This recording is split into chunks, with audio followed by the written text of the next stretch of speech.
With that, can we introduce ourselves? Yeah, of course, yes.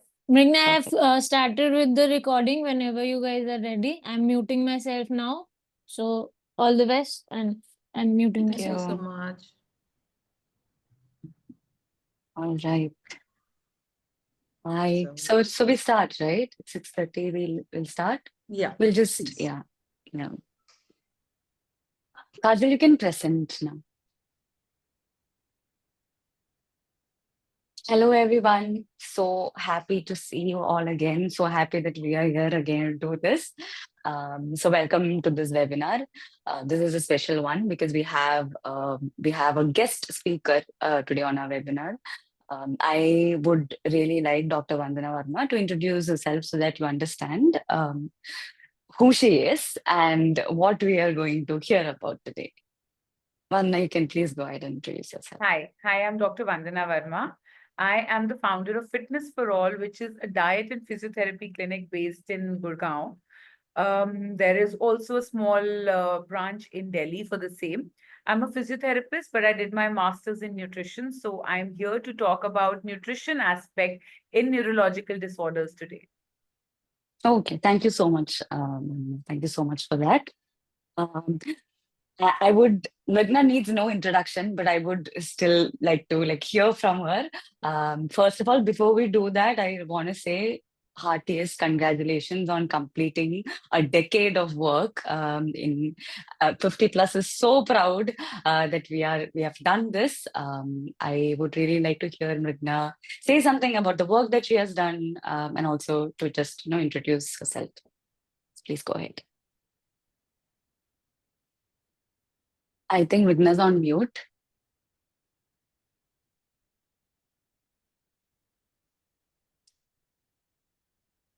Sorry, guys. Just give it 1 second so that we can fix this. Yes. Yeah.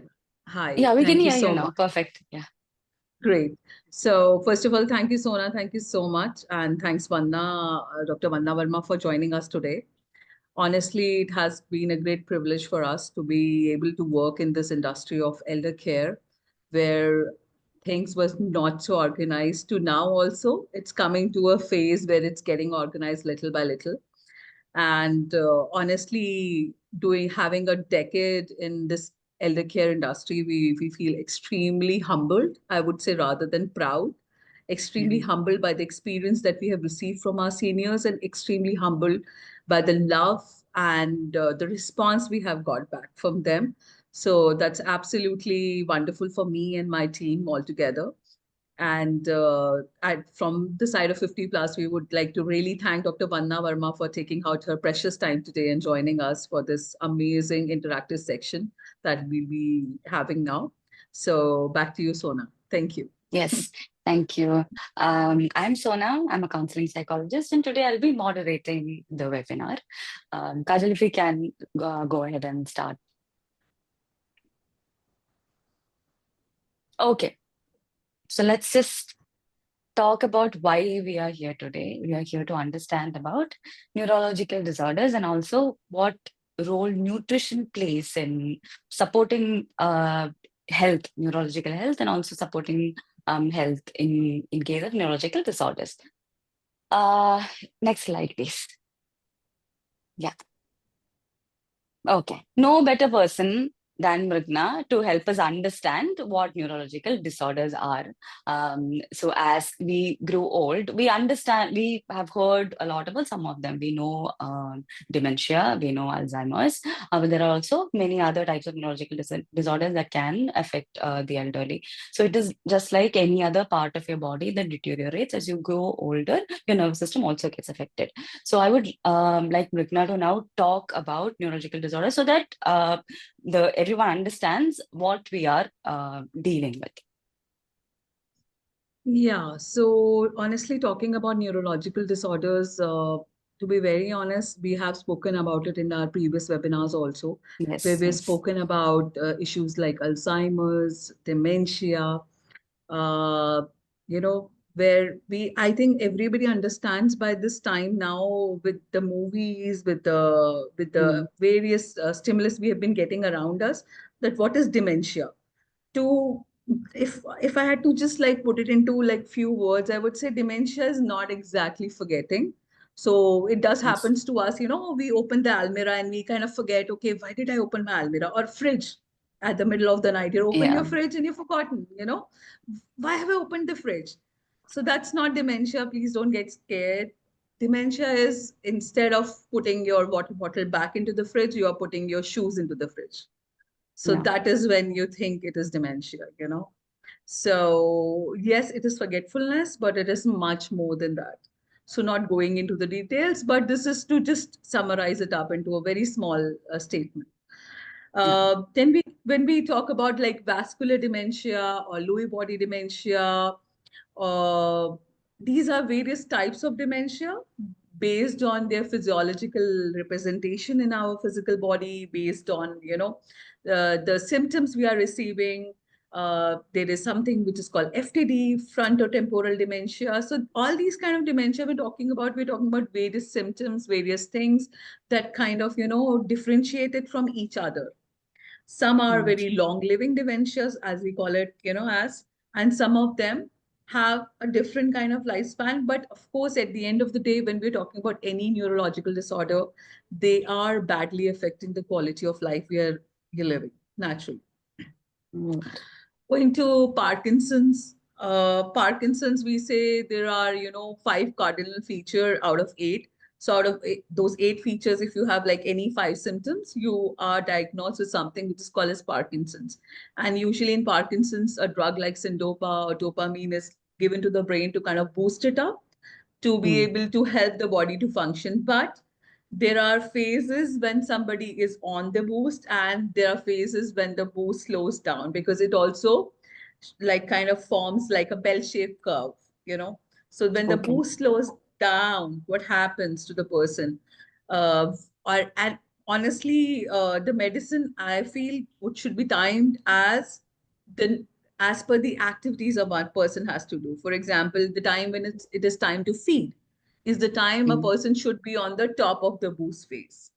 So Oh. in that case, So it aids the person to masticate better, to chew, to swallow better, to be able to, there is a word in Spanish called aprovechar, to be able to enjoy, mm. what we are Mm. eating. So Mm. that is, I feel, is very important to have a good quality life. Mm. So And does that mean that it's very individual based when you like talk about giving Zindopa? Does it mean that yes. yeah? Okay. Okay. Yes, Sona, I think I would agree to that. So I feel it's just my personal feeling, but nowadays a lot of other people working in the field also agree to the fact that something like Parkinson's and dementia, they are not like any more boxed diseases. Mm. It's not one They are size fits all. highly individualized. Yeah. Yes, Yeah. just like Yeah. as individuals we are different, so is Mm. our disease, so is the symptom, so is everything else around it. So Right. yes, it is quite different these days. And the more we are able to understand, the better we can help in the situation, or better assistance we can be of the individual who is going through all of this in his or her personal life. Yeah. So that is one thing. Then we come to things like essential tremors, MS, delirium, peripheral neuropathy. Talking about any of these diseases, to be very honest, at the end of the day, most of these diseases do not have a cure. Mm. There is no cure. If I say somebody can be cured of their dementia or their Parkinson's, honestly, that would be a big lie. Mm. Yes, there are medicines to manage and to let the person have a very good quality life, to be able to live Right. his life as he would live otherwise. There are very good treatments for these days, for all of that. And these symptoms, actually, these treatments go very symptomatically. So depending on whether my movements is getting affected, or whether it's the memory part of it, or it's something else, it's a cognition or something else getting affected. So these symptoms go very, like, these medicines and these treatments go very symptomatically as per that. Mm. But one thing that we have felt in a very working with most of the neurological disorders is ultimately their nutrition, their diet does get affected very badly, which is Mm. very I mean, it's very difficult because at times they're not able to say what they would like to eat or what they would like to consume and other things. But more than that, what has been happening is that even if first of all, there is not a lot of awareness around the kind of nutrition should be there for a specific neurological disorder. So for this, we thought that will be the best person to speak about it would be Dr. Vandana Verma, who can, Absolutely. kind of guide us towards these. And I personally also have a lot of questions for her. Yeah, So I think, Sona, we can go ahead and maybe Dr. Vandana Verma sure, can put a little light on that, right? sure. Yeah. So speaking about nutrition, I think these days we are very high on it. We are trying to understand Yeah. what it actually means when we say we are what we eat. But then in the mainstream, we hear a lot about the body. We hear a lot about muscles, and we hear a lot about bones. But it's very rarely that we speak about how food affects nervous system. So that is the first question that I have to Vandana. Does it actually matter?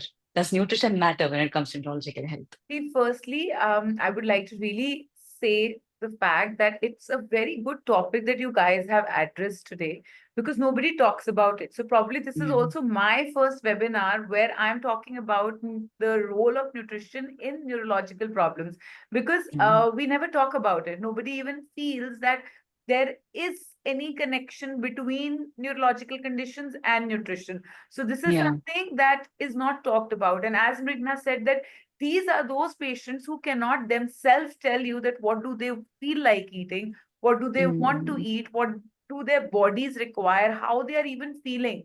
Agar aap fatigued ho, you are tired, you will just tell somebody that I'm tired, I'm cramping, and you will provide the person with that specific nutrition.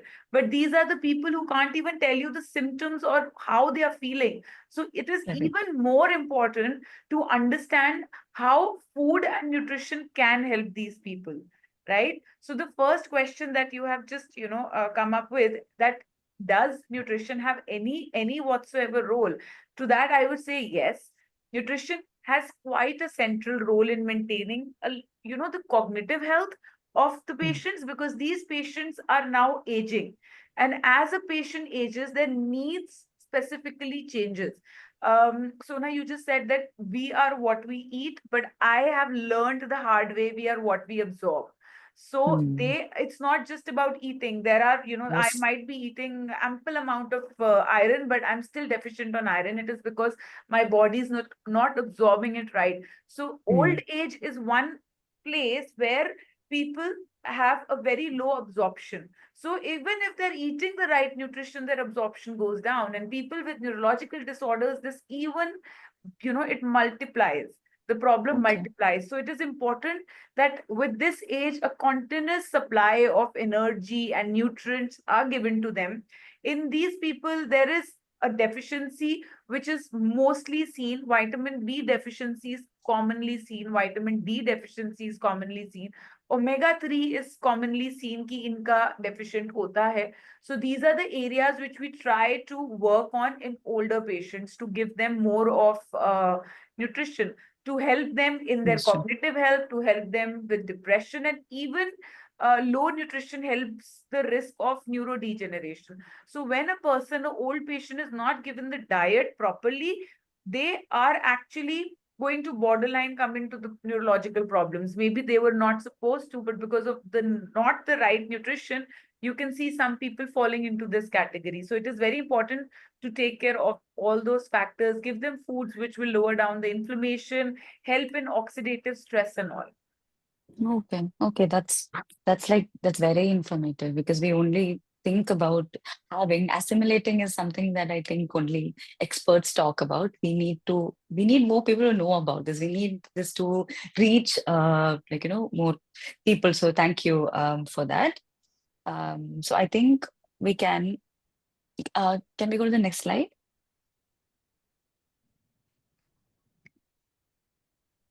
So, Yeah. So the next question I have for you, Vandana, is Yeah.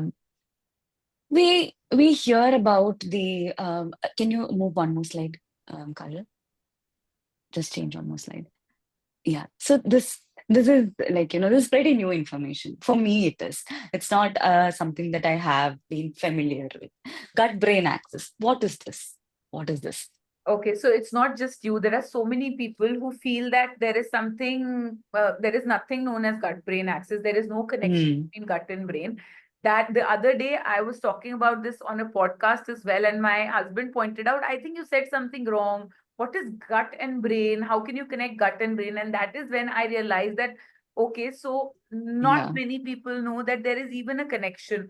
But it is, have you ever felt that if you are occurring for an exam, if you have some important meeting, you get anxious, right? And sometimes you have loosies, or sometimes the feeling of butterflies in your stomach. What is that? Yeah. It's just a feeling in your gut, but from where did it arise? It was all from your brain.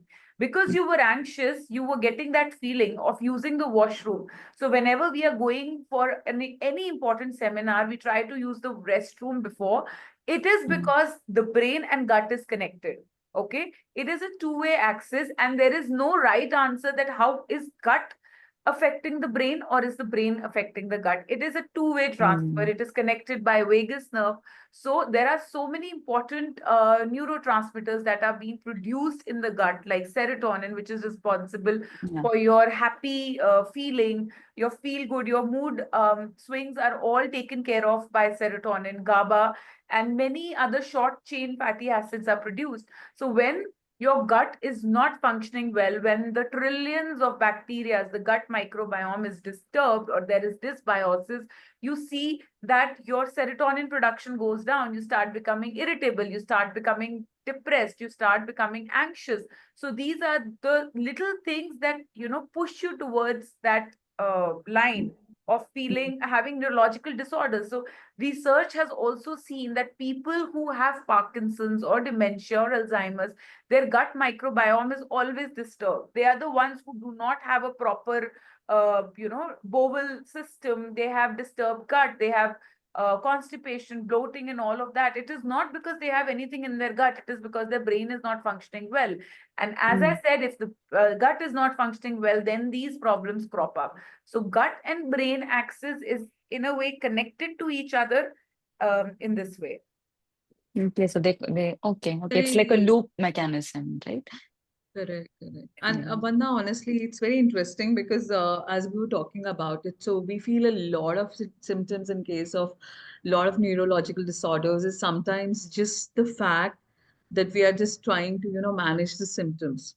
And as you have very rightly pointed us towards the right direction, that many of these symptoms are something that is as manageable as, balancing your gut. Yeah. As simple as that at times, So, which is very amazing for me because at times they're just looking at the medicinal part of it, and running towards the neurologist all the time, telling them, oh, this is happening, that is happening. Maybe, this muscle is not working well. Maybe our dopamine is not enough. Maybe we need to pep up the dose and everything like that. But sometimes it's as simple as maybe adjusting the meal that we are taking. And which in itself for me is a very good insight towards the fact that a lot of symptoms we can start with managing with the basic things like diet, nutrition, and like you said very rightly, we talk about eating, but we don't talk about assimilation. So starting from that point towards, going towards a better diet, better nutrition, and maybe helping us to manage a lot of symptoms of these neurological disorders. What do you Yes, if think, a Vandana? patient is very anxious and their gut flora is not right, they need a lot of probiotics and prebiotics to fix it. Once that's done, you will see that the patients start getting happier. It's not always necessary that we, start piling on them with medicines that help them curb the depression. Sometimes the food will help.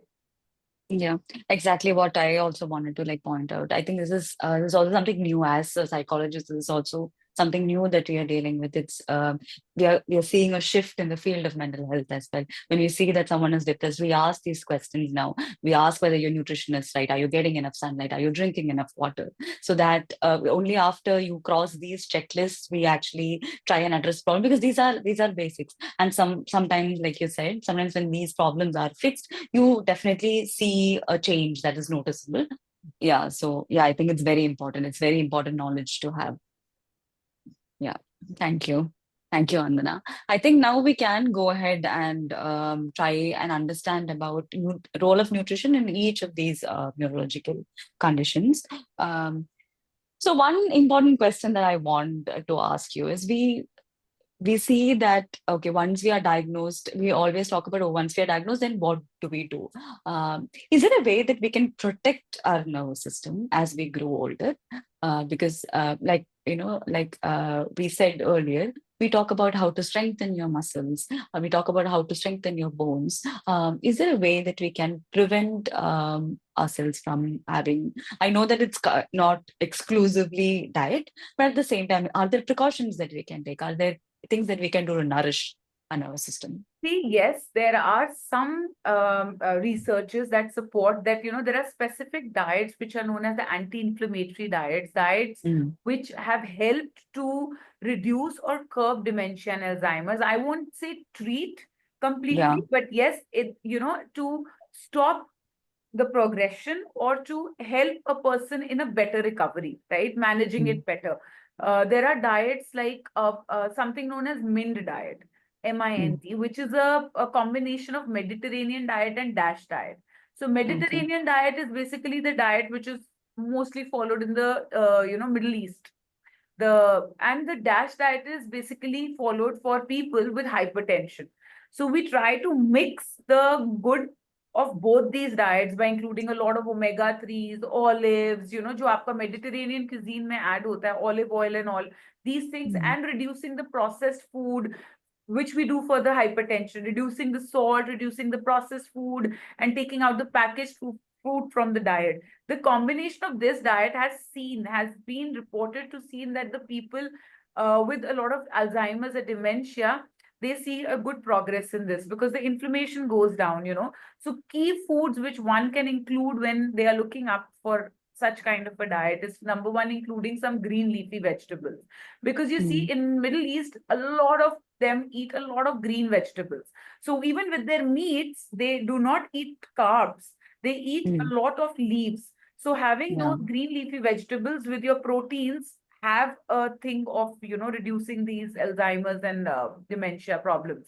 So foods like spinach, kale, at least 6 servings per week is something which we recommend. Then including berries, because they are rich in flavonoids, so including blueberries, strawberries, whichever is native to your country, you can add those. And you don't have to always buy the expensive ones and, feel ki, okay, India mein, blueberries are not so common. Everybody comes and, advises us to have these expensive things. So try having foods which are rich in flavonoids. So even if it is not a blueberry, strawberry. So आप strawberry के season में preserve भी कर सकते हैं उसको for a longer time. Then including nuts and seeds to your diet, because we need vitamin E and healthy fats for sure. Healthy fats are very important for brain health, and we need whole grains in the diets, which is going to support the brain, and it also is going to give you energy and help with your metabolism, right? Then adding foods like fish, because fish and legumes are again going to be high in protein and omega-3. So adding these foods and olive oil, which has an anti-inflammatory property. So this is kind of a combination of what we should be adding in the MIND diet. And for Alzheimer patients, we try to limit red meats, fried foods, pastries, beverages, excessive salt, all that we say no in the DASH diet. जिससे आपका blood pressure increase होता है. We try to remove all that and limit it. And for them, we focus on nutrient-dense meals which have soft textures. Okay. We want to reduce salt and processed foods. So no canned foods, no packaged foods, and also increase the hydration levels, because that is something which many people miss on. 3 to 4 liters of water, depending on their medical conditions, of course, because old age people do not just have one problem. They might have a kidney issue also. So you need to address to the fact you cannot be like, you can't be not mindful that they have a kidney issue. You just tell them to be hydrated. You have to have 3 liters of water, but they are already kidney patients. They're instructed to have 1 to 1.5. So you need to be sure about that, because never an elderly patient will be presented with just one problem. They will have multiple problems. So while Combination of designing their problems. diets, one have to be very sure of what you're doing. You need to be they have diabetes, they have uric acid. All these physiological parameters have to be taken care of, because what I am sharing is a general guideline. But a customized diet is very much important when it comes to handling an old age patient. Okay. You also spoke about preserving the seasonal fruits, right?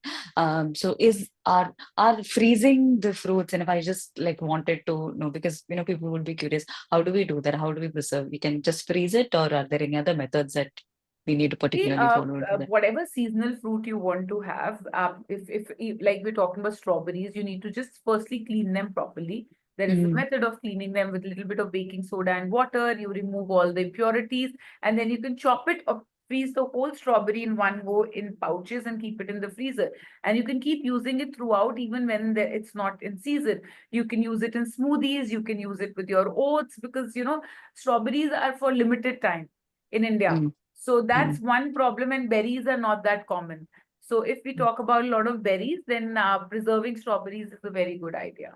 Yeah, I wanted to pick that up because in India it's only recently that we are learning about freezing food and having it later, because we are very very high on having fresh food, and See, I have a lot there of is households like, nothing like having fresh food. I yeah, always say that, but now we also have to understand that earlier the women were only supposed to sit at home and do the home correct. chores.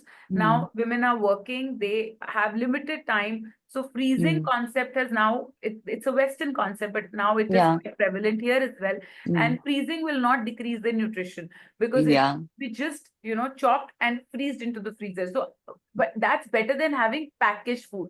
So having jams or having foods which are, there in the shelf for years and years, and then you're pouring it on your bread, that strawberry jam has nothing except sugar.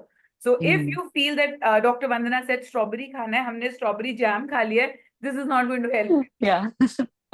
Right. Yeah, Thank you thanks so for much. clarifying that. Yeah. That's true. I think we have been pretty mindful these days about food, but I think reading labels is something which is still something we need to inculcate little by little. And Because like sugar you is rightly something said, all these neurological patients are supposed to cut down on, right? So when you're right. and specifically refined sugar. So all these foods, packaged foods have some amount of sugar. Even the Yeah. sugar-free things have sugar. So it's not something that is, so Yes, anything which is fresh is fine, but packaged food should be a big no for any neurological problem. You don't, for yeah. every. I agree to you, but also we have been, I mean, out of context, like in the context, but little question that I had in my mind. So what has we have been observing also with like that many of our ECS would have been observing, or even families who have people with dementia, Alzheimer's have observed that towards a certain stage of the dementia, they only have these sweet buds left. So they're not able to appreciate other foods, but maybe let's see, taking them for occasional ice cream or something sweet really peps them up a lot. So, See, I mean, do you think it's okay, or do you think it should be it's like always managed, or what do you okay. think? It is always okay, because here we are talking about managing. Number one, it's sad, but we know we cannot cure it.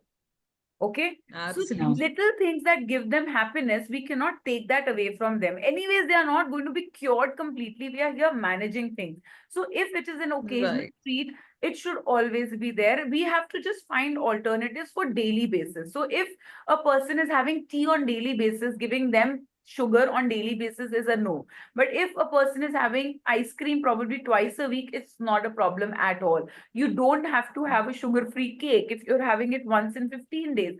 That goes for everybody. I always say that, the treats that we eat just once in a while, you don't need to put all your efforts on making that sugar-free. What you need to change is the everyday consumption Mm. of that particular thing. It can be in your roti also. Your roti is very high on glycemic index. So replacing Correct. roti with multigrain attas is something which you should be considering rather than cutting down on that one piece of cake which they were enjoying once a week. Mhm. Very true. Actually, this is what I think all of us do. We kind of make one particular food a culprit food group, and we are like afraid of it, and we don't want to inculcate in our diets or in our lives, and kind of cutting down a bit of happiness here in the process. So I agree to you, Vanna. See, at the end of the day, we are trying to manage the situation and give them a better quality of life versus, kind of cutting down on the little pleasures of life. But Exactly, yes, exactly. as you say, sugar to be cut down in every day-to-day diet and day-to-day reflection on the kind of food we have is, I think, wonderful to understand at this point in time. Yes. Yeah.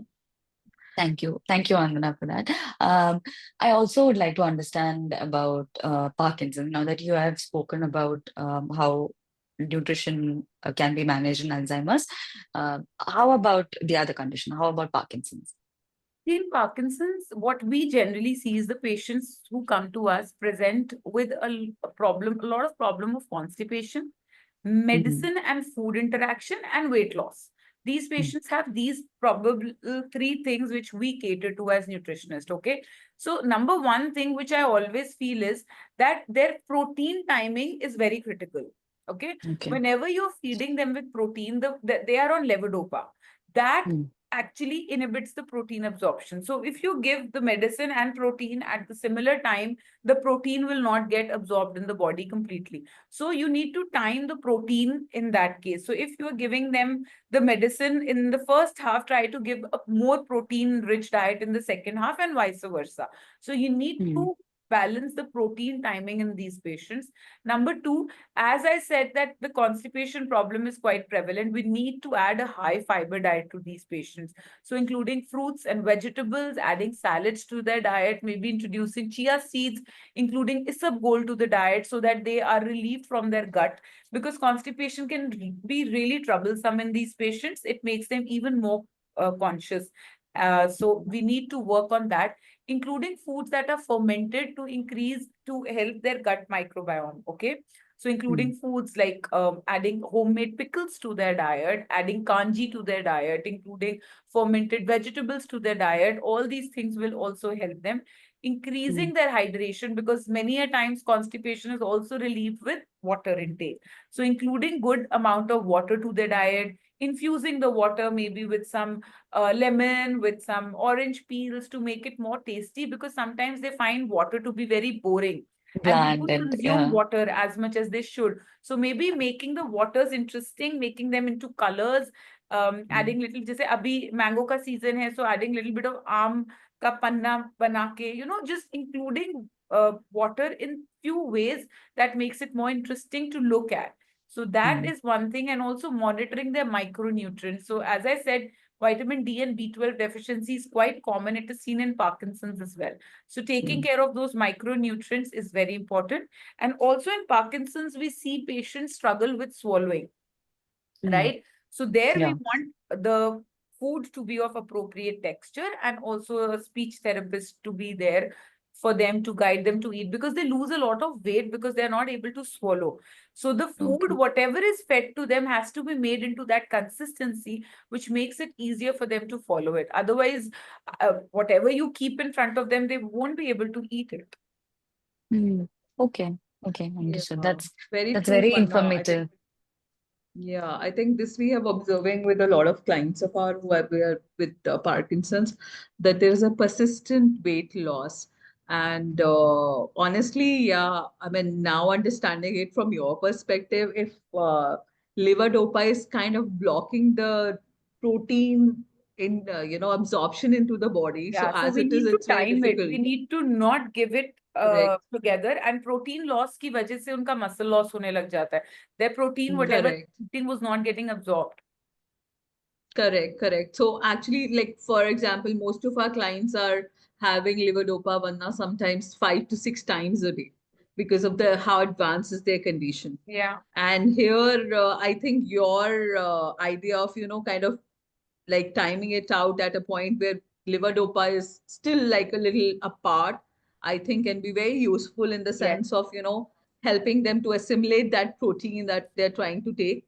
And I think it's a wonderful thing to hear about it, because at times we do get confused about it, because it seems that they're just losing weight no matter what, Mm. you know and no matter how good diet is being given, and how much apparently calories that we count, that they should get this much calories, but since they're not able to say at times, and I personally feel very responsible for an individual where they're not able to speak or put their word forward. I Yeah. feel it becomes then at the end of the day our responsibility as somebody caring for them, to make sure that everything is taken care of, even if they're not able to speak about it. So I Yeah. think that's a wonderful insight into the whole situation, Vanna, for us also as somebody who are working with the families, and I think each one of us as an individual also in our personal lives. I think it's a wonderful insight. Thank you. Mm. Also wanted to ask, is there a particular source of protein that might be like easily digestible, that might, and also how about what is your take on giving protein powders?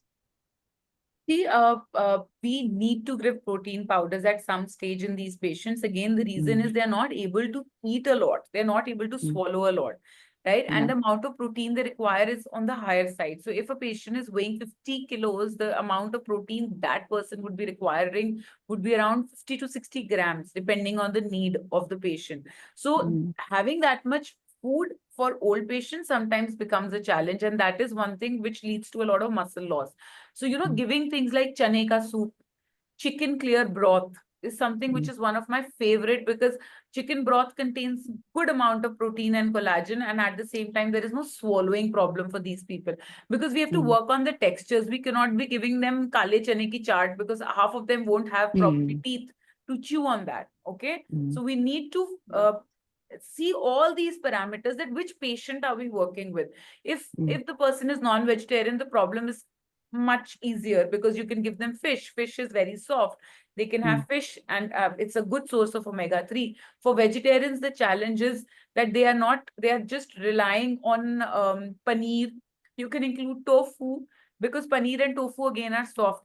Giving them very soft besan chila dipped in curd can be a very good option. Starting their day, the breakfast, with good amount of protein is very good. Reducing the simple carbs like maida and simple roti and rice, and including more grains which are higher on fiber and protein content, will help them in getting the nutrition in one meal. So, sometimes what I do with my older patient is give them one pot meals, because I feel that when I give them a plate full of sabzi, dal, chawal, roti, salad, the visual of that meal just makes them fear that I have to Overstimulated, eat no? so much. Yeah. Okay. Yeah. So Yeah. sometimes one pot meal really helps. If you give them one katori or one medium bowl of khichdi, but that khichdi comprises of everything. Like we used to feed our children.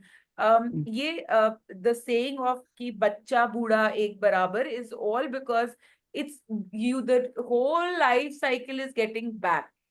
The way we used to puree the food for our children, try to hide vegetables, try to make it attractive, we have to just do the same thing. It is probably like pediatric nutrition. You have to Okay. convince them to eat. You cannot, it's very difficult, but you cannot be putting a full leg piece with a roti and then expect them to manage to eat the whole thing. So maybe making a wrap by shredding those chicken pieces, making it into a wrap, adding some paneer, adding hummus.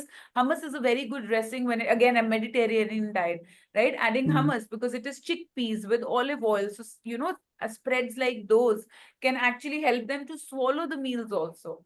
So there are many Okay. meal ideas which can be shared. It would require another webinar to share meal ideas. Absolutely. Yeah. Yeah. Thank you so much. So that was also like, very, very helpful. Renee, is there anything else that you would like to add? Is there anything else that you have particularly noticed when it comes to, people with Parkinson's, since we are talking about that now? So, honestly, in my personal opinion, when we talk about Parkinson's, yes, I mean, initial Parkinson's, we have seen towards like a little wanting them, they like wanting to eat. to moving towards a shift where they're actually not able to swallow, like Vanna rightly mentioned, the textures of the food is very disturbing at times. If it is not liquid enough, it doesn't get swallowed. And of course, they do enjoy food. So it's Yeah. not that they don't enjoy food, because Mm. that taste is there, that yearning to, in fact, most of my Parkinson's patients, I don't know, somehow are foodie. They really Mm. have enjoyed food throughout their life, and now suddenly going to a very bland meal, or like Vanna was very rightly describing, like a one pot meal is very overwhelming to them. Mm. So at times, we kind of, we also were struggling with the whole idea of balancing the nutrition versus the taste buds for them. Mm. And of Mm. course, the textures and everything, putting into this, as a whole thing. So yes, I think Vanna's suggestion has been really wonderful, Vanna, especially the hummus one. I feel hummus as a dressing or something adding will add on to the protein part of it, the antioxidants part of it, the omega-3 fatty acids into it, whereas will not disturb the food or the texture so Even much, and very even easy the to digest. even the baba ganoush, which is again a Yeah. Mediterranean dip, but Yes, I was thinking they about don't it. they don't enjoy bengan otherwise. If you feed them with Yes. bengan, it is one of the vegetables Very true. now they start disliking. But eggplant has very good benefits when it comes to brain health. So making that into baba ganoush, and then you can add flavors according to, if a person likes a little spicy food, then you can add a little bit of peri peri. You can add a hint of basil. So it totally depends on what patient are you working Mm. with, because they have their certain taste buds, and you can just modify the meal, but the protein content would remain the same. Oh, okay. Okay. That's great. All right. I think we can now move on to the next thing that I want to know about. Stroke is becoming very common, and the thing is that it's not just in the elderly that we see it now. Even in young people, we see people suffering from stroke. So what do we do, like post stroke? What does that care look like during recovery? What food helps in recovering better? See, in stroke, our main focus is preventing the patient from having another stroke. Okay, Mm. because it is very common that a person who's had stroke is now sitting on a like a ticking bomb, and there can be another stroke very soon. So our main Mm. aim is to help the patient with that. For that, we try to give them a DASH diet, which is improving their blood pressure. We have to really take care of the blood pressure, because blood pressure is the main reason why a person has stroke. So BP ka jo bhi the hypertension diet is helpful. We reduce the sodium intake from the diet completely. We do not encourage the patient taking table salt, like having extra salt in form of ketchup, sauces, or Mm. on salads, all that. You can have normal salt, ghar mein, whatever you eat, you don't have to remove salt from there.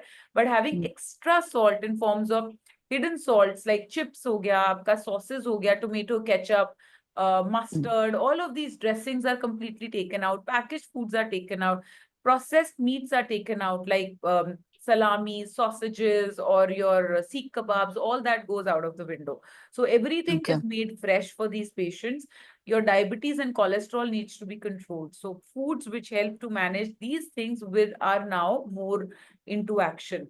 Then, because the Mm. patient has had stroke, we try to give them foods that are neuroprotective in nature. So adding spices which have natural tendency to lower down inflammation, adding curcumin, adding turmeric to the diet, and then adding garlic to the diet, ginger to the diet, anti-inflammatory properties just may be hai. And also, again, addressing to dysphagia, which is swallowing difficulty, by improving the textures of the food. So these are Mm. the main things which we try to do. We also try to give the patient high quality protein diet.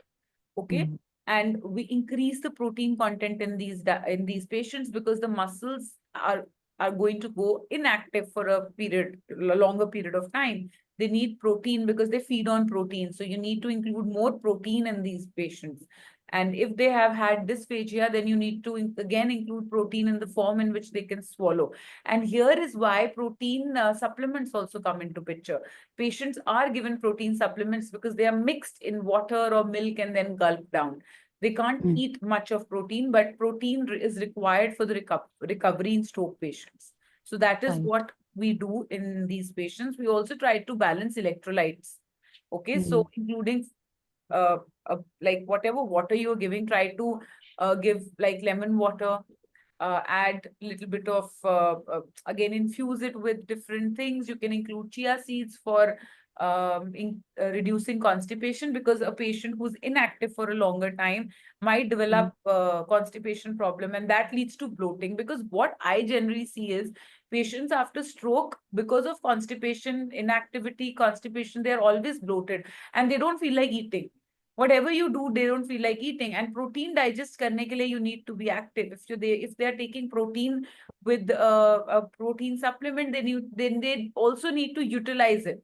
So that is also a problem. So giving foods which are rich in fiber as well, because protein alone will lead to more constipation. So Right. these patients are higher on protein, so their fiber intake also needs to go higher. Okay, all right. Understood. Are these also is it the same thing that we focus on as a preventive measure as well? Yes, yes. Okay. For preventive, see, if a patient has any kind of blood pressure problem in the past, then they are more prone to having stroke, right? So we always say that manage your blood pressure levels, keep your weight under check, keep your lipid profile under check. You need to get all your tests done to see if you are in that category. If you're a smoker, you have a higher chance of getting stroke.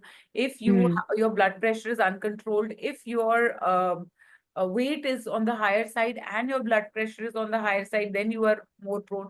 So it will be managed according to what problem is.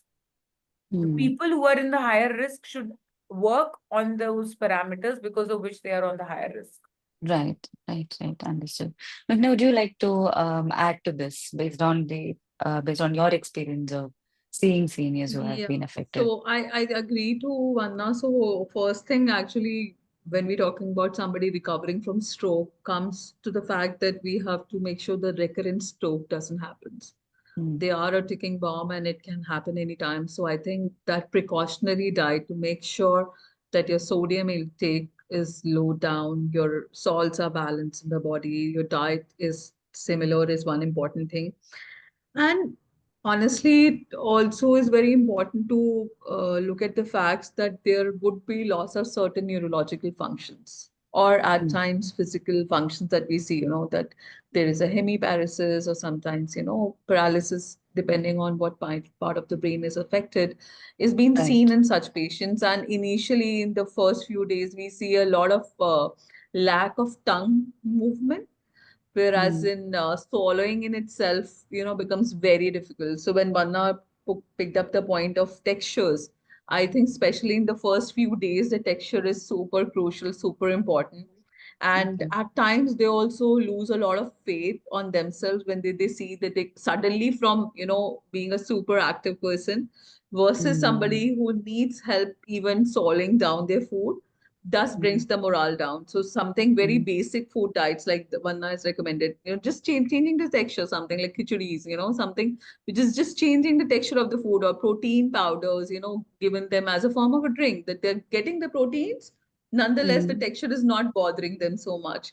So I feel personally it'll be very useful, a very useful tip to keep in mind, to also keep not only their physical health at a very good position, but also keep their mental health at bay. Yeah, that also matters a lot when it comes to recovery, right? If you are not feeling confident about yourself. Yeah. Yes, Okay, agreed. that's a very good point. Okay, all right, thank you. Another thing that we would like to really know is we understand that supplements are needed, they're crucial, right? So when it comes to neurological disorders, what supplements are we talking about? See, again, the supplementation completely depends on the patient, okay? Whatever they are deficient on. We need Right. to have a proper blood report to see what a certain person needs. But there are some key supplements which are generally very common and they are needed by all. The first one is omega-3, because omega-3 is the essential fatty acid. So you need to add that in the diet. That can only be added through diet because the body does not produce it.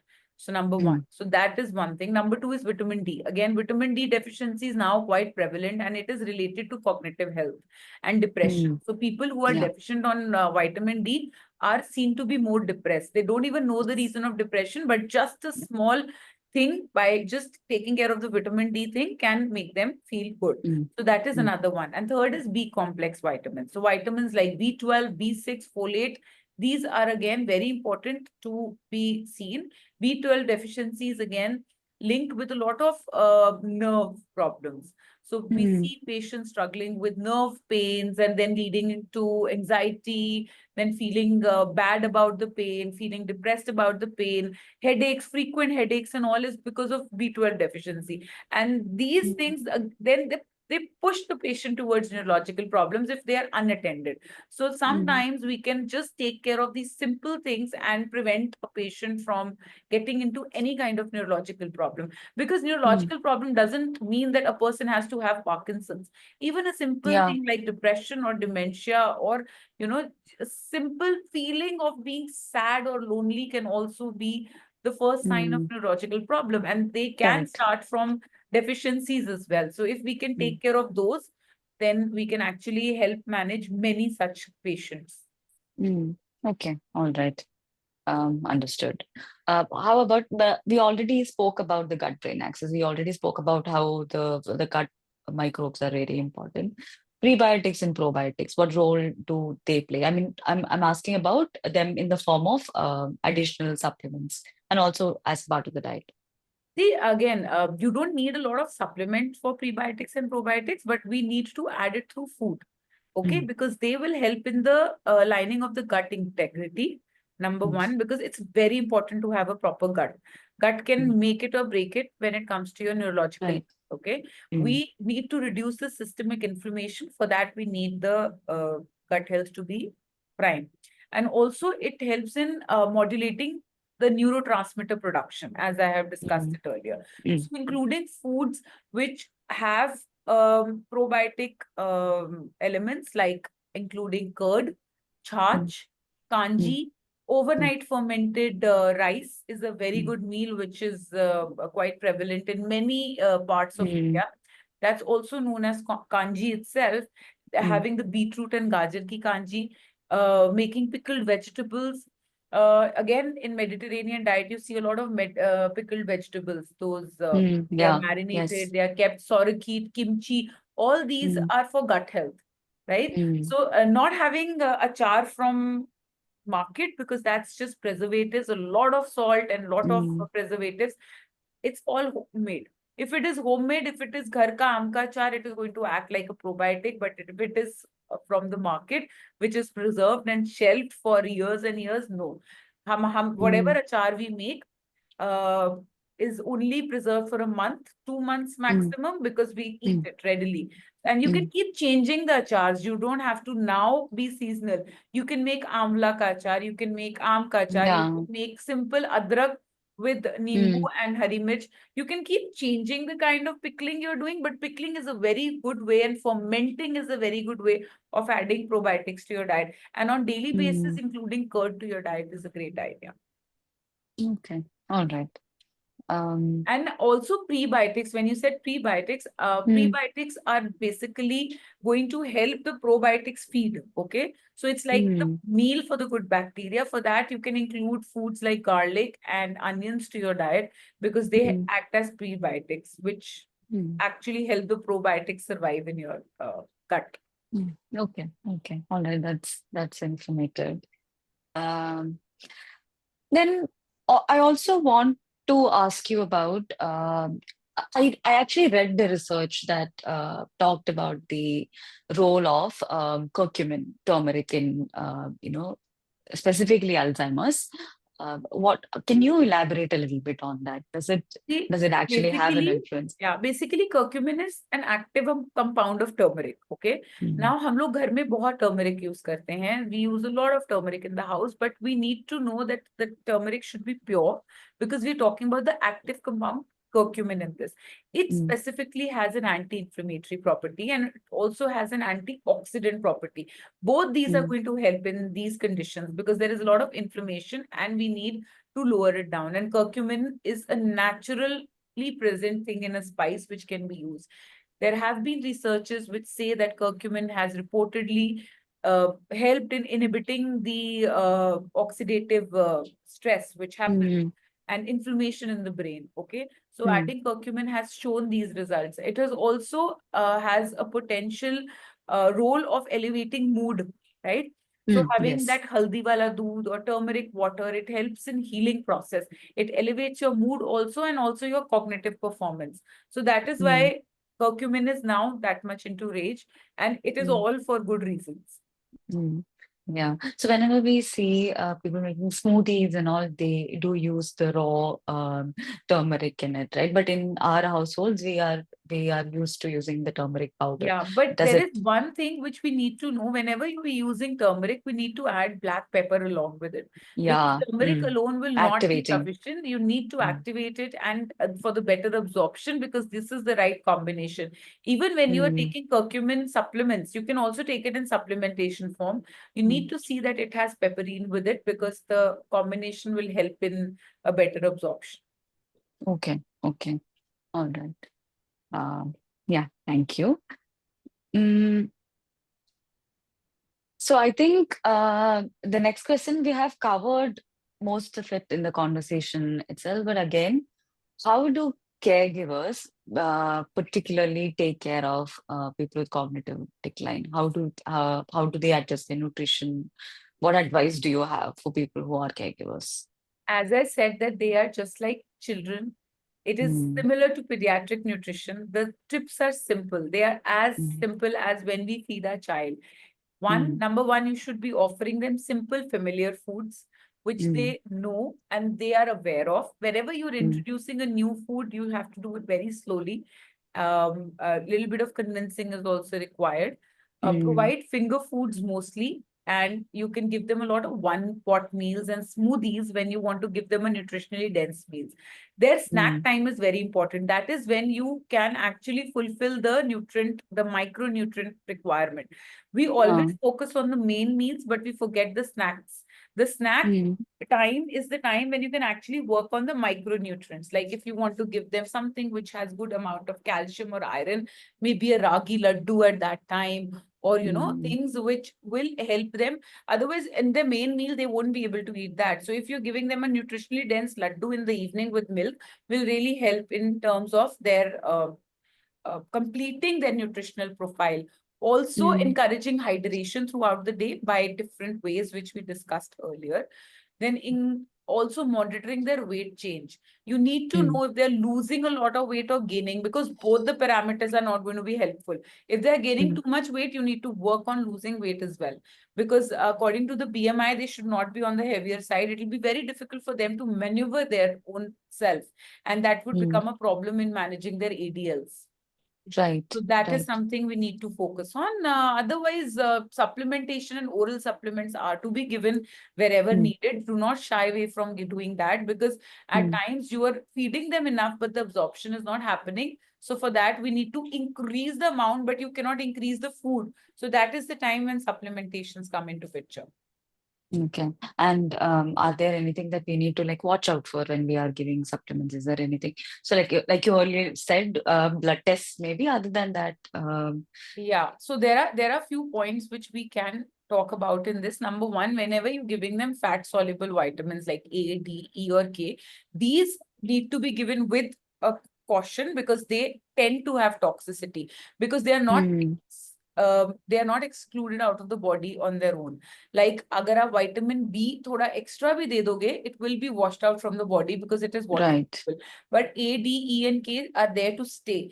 So you need to be very careful when you're giving these supplements that the Mm, toxicity should not happen. Also, mm, vitamin K and warfarin. Many of these patients are on blood thinners, so you need to see and watch out that vitamin K is not combined along with these kind of medications. Also, if a okay. patient is already on a blood thinner and you're giving them omega-3 supplement, that is also, they have the same kind of reaction to the body. Omega-3 also helps in thinning the blood. So do not combine these two medications in these patients. So the combination of the medication or supplements you need to be a little careful about. For renal function, people with renal problems, supplements like magnesium and potassium must be monitored because they have an imbalance of magnesium and potassium, and people just pop in medications without even asking sometimes. That needs to be taken care of. Whenever you're giving iron, do not combine it with calcium supplements because again, the absorption for both won't happen, right? And if you're giving them calcium supplements, you need to take care of the fact that it should not be interacted with their thyroid medication. Okay. Okay. And self-prescription is something which we always say should not happen in these patients. Absolutely. Okay. All right. Thank you, Anna. Mrigna, I want you to comment on, because you have seen this so much. We covered a lot of it, but at the same time, can you also talk about the challenges that, practical challenges that we face in feeding, people who have neurological disorders? And then I think you can also like add on to like what we can, some tips and tricks that you can actually give people that they can try. So, yes, first of all, thanks for now. I was just listening to the combinations and everything of the supplementation. And I think at times we kind of, want to give too much versus something that is directed. So I feel that's very important point that you picked up. Personally, after this conversation with Vandana, I'm anyways, I was convinced about it, but I'm more convinced that we need to have individualized diet, nutrition, and care plans. That is my first, I would say, takeaway from this whole conversation, if you'll ask me personally. So that is one thing that I feel that it has to be individualized. It cannot be a bracket thing. So I had seen a time that suddenly, MCT oil for dementia became a rage, and everybody started feeding their parents MCT oils. But at the end of the day, some of them with high cholesterol levels started reacting badly to it, or somebody with loose stomach started reacting badly to it. So I think when it comes to supplementation or anything nowadays, since I think Vidya Balan has spoken about it, in anti-inflammatory diet is all in rage, Yes, and everybody is running to anti-inflammatory trees and everything. But honestly, like Vanna's conversation really enlightened us towards it that these things are a natural part of our diet. We have been taking haldi ka doodh from heydays, no? It is not something that is new in our culture. It is not something that is not there. It has always been a part of our culture. So I feel personally, adding on to these things little by little to our daily diets and everything, and as per the need, not randomly starting with all the supplements because this become enraged and that was enraged.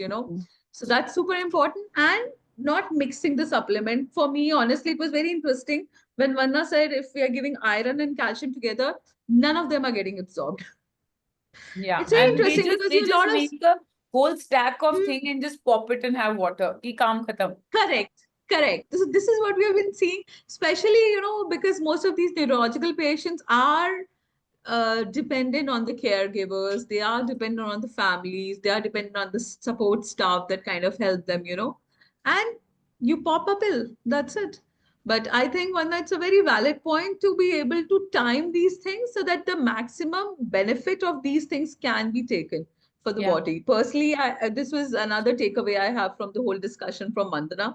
And of course, personalizing is one thing that I'll highly encourage all our listeners to personalize and individualize everything that they're giving to the parent. Do not go by fat diets. Do not go by what's in the, maybe research says, MCT might be good or might not be there. There can be a whole discussion about it.